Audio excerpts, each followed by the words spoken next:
श्री स्वामी समर्थ. जय जय स्वामी समर्थ. नमस्कार मैत्रिणींनो, स्वागत आहे तुम्हा सर्वांचं पुन्हा एकदा माझ्या या नवीन व्हिडिओमध्ये.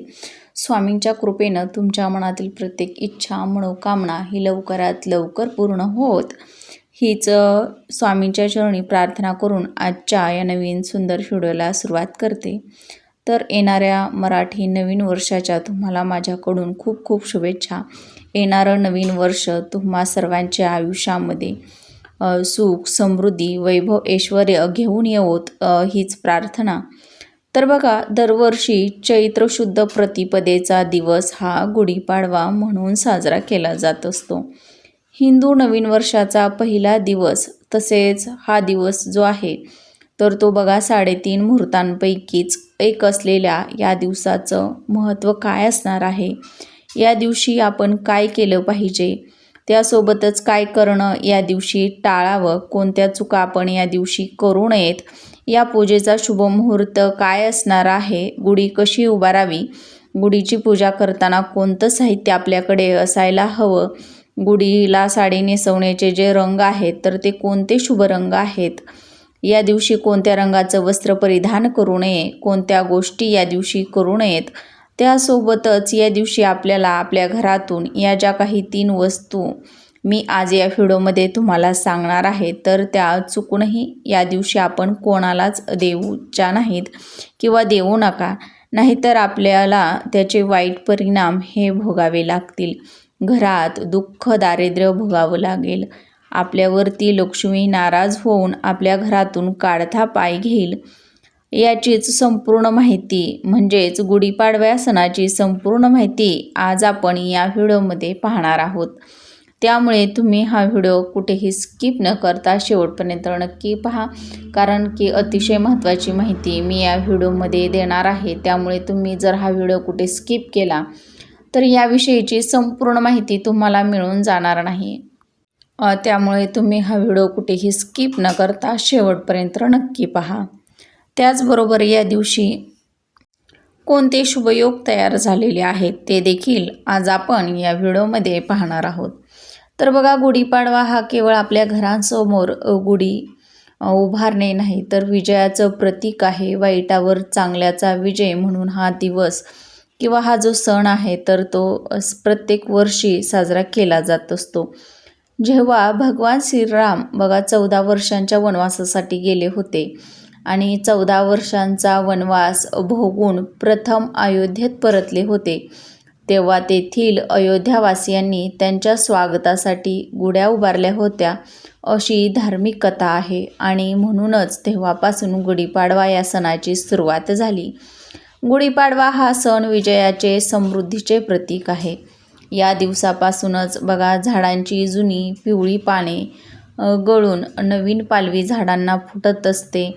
आणि असं मानलं जातं की याच दिवशी बघा ब्रह्मदेवांनी या संपूर्ण सृष्टीची निर्मिती केली होती, असे महत्त्व हे अनेक ग्रंथांमध्ये गुढीपाडव्याचे सांगितले गेले आहे. या दिवशी काय करावे तर या दिवशी अगदी ब्रह्ममुहूर्तावर उठावं, स्वच्छ स्नान करावं, शक्य असेल तर उटणे लावून स्नान करावं. स्नान केल्यानंतर बघा एक स्वच्छ बांबूची लांब अशी काठी घ्यावी, ती स्वच्छ पाण्याने धुवून घ्यावी. गुढीला छानशी साडी, कडुलिंबाची डहाळी, साखरेची माळ बांधावी. त्यावरती तांब्याच्या धातूचा तांब्या जो असतो तर तो पालथा घालून ठेवावा आणि ती काठी आपल्या घरासमोर उंच अशी बांधावी. यालाच आपण गुढी उभारणं असं म्हणत असतो. तर त्या तांब्यावरती आपल्याला हळदी कुंकाची 5 बोटं ओढायची आहेत. त्यावरती आपल्याला स्वस्तिक काढायचं आहे. यानंतरनं गुढीला हळदी कुंकू, अक्षदा, फुले व्हावीत. विधिवत पूजा करावी. पुरणपोळीचा नैवेद्याबरोबरच गूळ, कडुनिंबाचा मोहर, चणा डाळ म्हणजेच हरभरा डाळ मिक्स करून त्याचा देखील नैवेद्य गुढीला अर्पण करावा. स्वतः प्रसाद म्हणून खावा. सकाळी कडुलिंबाची पाने, गूळ याचं मिश्रण खाणं आरोग्यासाठी उत्तम मानलं जातं. घरासमोर सडा रांगोळी काढावी. घराच्या दरवाजावरती बघा आंब्याच्या पानांचं तोरण लावावं. नित्य देवपूजा करून घरामध्ये धूप दीप अगरबत्ती लावून घरातील वातावरण प्रसन्न करावं.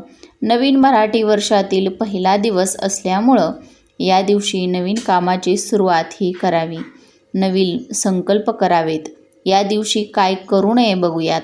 तर या दिवशी अनेक चुका आपल्याकडून कळत किंवा नकळत होत असतात आणि याच जर काही चुका आहेत तर त्या आपल्याकडून झाल्या तर त्याचे दुष्परिणाम किंवा वाईट भोग जे आहेत तर ते आपल्याला भोगावे लागू शकतात. या दिवशी आपल्या घरामध्ये वादविवाद करू नये, त्याचबरोबर अपशब्द देखील बोलू नयेत. या दिवशी केस नखे कापू नयेत. सात्विक आहाराचं सेवन करावं. या दिवशी तामसिक पदार्थांचं सेवन करणं टाळावं. म्हणजेच आपल्या घरामध्ये आपण चुकूनही मांसाहार हा करू नये. कांदा लसूण हे सुद्धा वर्ज्य करावं. यंदाचा गुढीपाडवा हा 19 मार्चला गुरुवारच्या दिवशी आलेला आहे. आता सगळ्यांनाच एक प्रश्न पडलेला आहे की या गुरुवारच्या दिवशी देखील अमावस्या आहे, मग नेमका पाडवा कधी साजरा करावा, 19 मार्चला की 20 मार्चला? तर बघा, ही जी अमावस्या तिथी आहे तर ती बघा बुधवारी 18 मार्चला सकाळी 8:25 सुरू होत आहे बघा. आणि 19 मार्चला गुरुवारच्या दिवशी सकाळी साधारणपणे 6:53 ही जी अमावस्या आहे तर ती समाप्त होत आहे. आणि त्यानंतरनं चैत्र मासारंभ होत आहे, म्हणजे चैत्र महिना सुरू होत आहे. प्रतिपदा म्हणजेच शुद्ध प्रतिपदा तिथी ही जी आहे तर ती 7 वाजताना गुरुवारच्या दिवशी 19 मार्चला सुरू होत आहे. आणि उदय तिथीनुसार हाच चैत्र महिन्याची शुद्ध प्रतिपदा तिथी म्हणून हा गुरुवारचा दिवस जो आहे तर तो गुढीपाडवा म्हणून साजरा केला जाणार आहे. आणि त्याच दिवसापासून बघा चैत्र नवरात्राची सुद्धा सुरुवात होत आहे. या दिवशी म्हणजेच 19 मार्चला गुरुवारी सकाळी 7 वाजल्यानंतरनं तुम्ही कधीही गुढी उभारू शकता. फक्त 7 वाजण्या अगोदर आपण ही गुढी जी आहे आपल्या घरासमोर तर ती उभारू नये, कारण की 6:53 अमावस्या तिथी संपून प्रतिपदा तिथी सुरू होत आहे. या दिवशी नवीन वर्षाची सुरुवात देखील आहे. या दिवशी अमावस्या आहे ती 7 पर्यंतच असणार आहे. अमावस्येचा दिवस बघा हा नकारात्मकता, वाईट शक्ती दूर करण्यासाठी अतिशय महत्त्वाचा असतो. तसेच या दिवशी स्नानाला देखील आणि दानाला देखील विशेष असं महत्त्व असतं. त्यामुळं या दिवशी सकाळी लवकर उठावं, अंगाला उटणे लावून स्वच्छ स्नान करावं.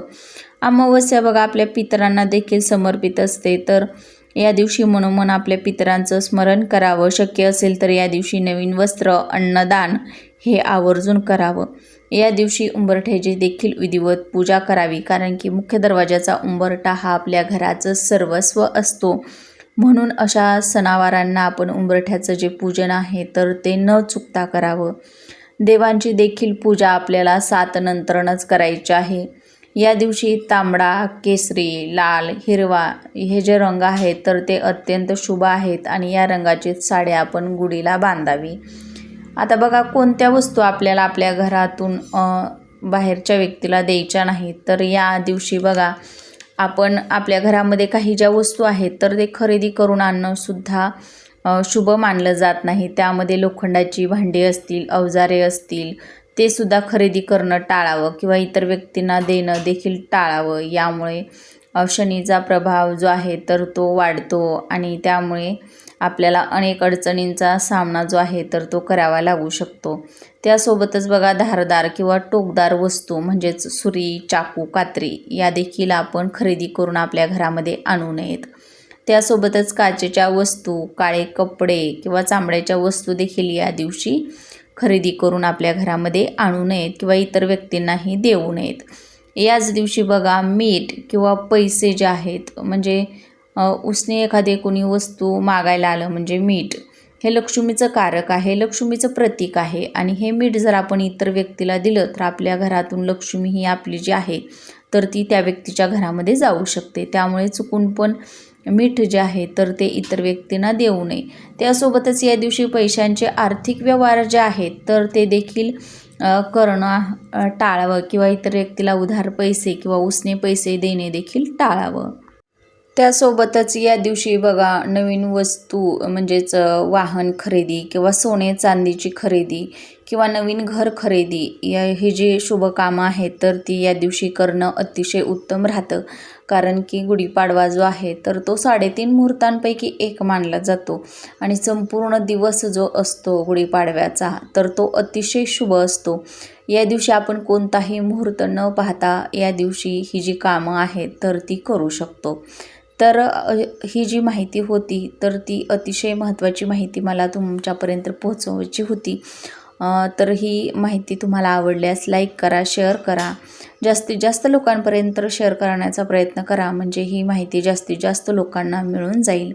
व्हिडिओ आवडल्यास लाईक, शेअर करायला विसरू नका.